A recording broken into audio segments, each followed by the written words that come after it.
Hello everyone, welcome to Kurukshetra and my new travel series. So today we are in Kurukshetra and क्योंकि मैंने एक नई travel series शुरू करी है अपना हरियाणा घूमने की। देखो यार, हम लोग कहीं कहीं घूमने जाते हैं और हमें अपना ही राज्य नहीं पता कि क्या क्या चीजें हैं यहाँ पे, कौन कौन से डिस्ट्रिक्ट में कौन कौन सी फेमस चीजें हैं।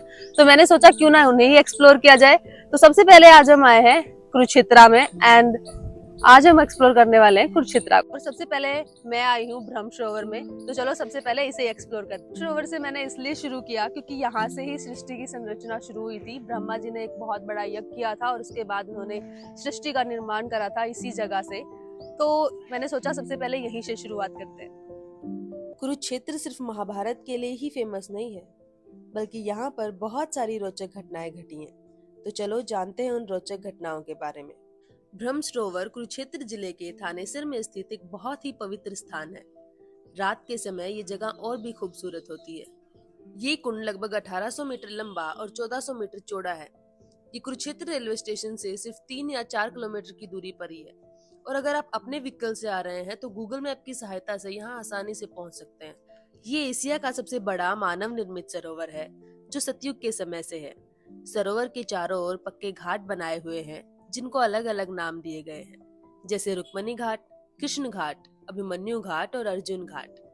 इस जगह का महत्व तो बहुत है क्योंकि कहा जाता है कि यहाँ से कभी भगवान ब्रह्मा जी ने एक यज्ञ के द्वारा ब्रह्मांड की रचना की थी। इसीलिए इस जगह को ब्रह्म सरोवर का नाम मिला।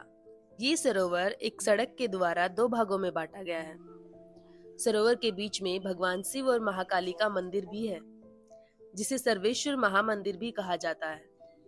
यहाँ एक पुल के माध्यम से जाया जाता है। माना जाता है यहाँ जो शिवलिंग है वो खुद प्रकट हुआ था। और एक कहानी ये भी है कि इस शिवलिंग की स्थापना खुद ब्रह्मा जी ने अपने हाथों से की थी। ये मंदिर के अंदर फोटो क्लिक करना या फिर वीडियोग्राफी करना अलाउड नहीं है।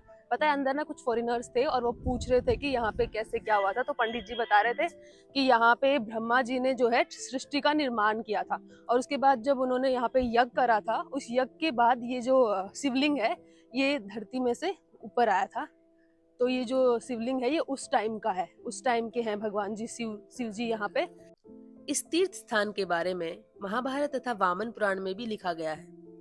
नवंबर दिसंबर में यहाँ पर गीता जयंती समारोह का आयोजन किया जाता है। यहाँ देश विदेश से लोग आते हैं और सरोवर में स्नान करते हैं। कहानियों में ये भी बताया गया है कि महाभारत के युद्ध के समय इस सरोवर को छुपने के लिए इस्तेमाल किया जाता था। ये भी माना जाता है कि युद्ध के बाद पांडवों ने इसी सरोवर में डुबकी लगाकर अपने सारे पापों से मुक्ति पाई थी।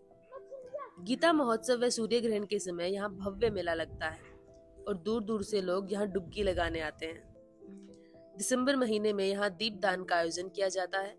उस समय सरोवर सबसे ज्यादा खूबसूरत दिखता है। अब आप खुद ही सोचिए, एक इतना प्यारा सरोवर और फिर उसमें हजारों दीप प्रज्वलित कर दिए जाएं, वो भी रात के समय, तो कितना भव्य दृश्य होगा। दूर दूर से लोग इस पवित्र स्थान को देखने, इसके दर्शन करने और यहाँ पर डुबकी लगाने आते हैं। तो ये थी उस जगह की कहानी जहाँ से ब्रह्मांड का निर्माण हुआ, उस ब्रह्मांड का जिसमें आप और हम रहते हैं। तो जब कभी आप यहाँ आए, कुरुक्षेत्र आए, तो इस पवित्र स्थान के दर्शन जरूर करें और इसकी खूबसूरती का आनंद लें।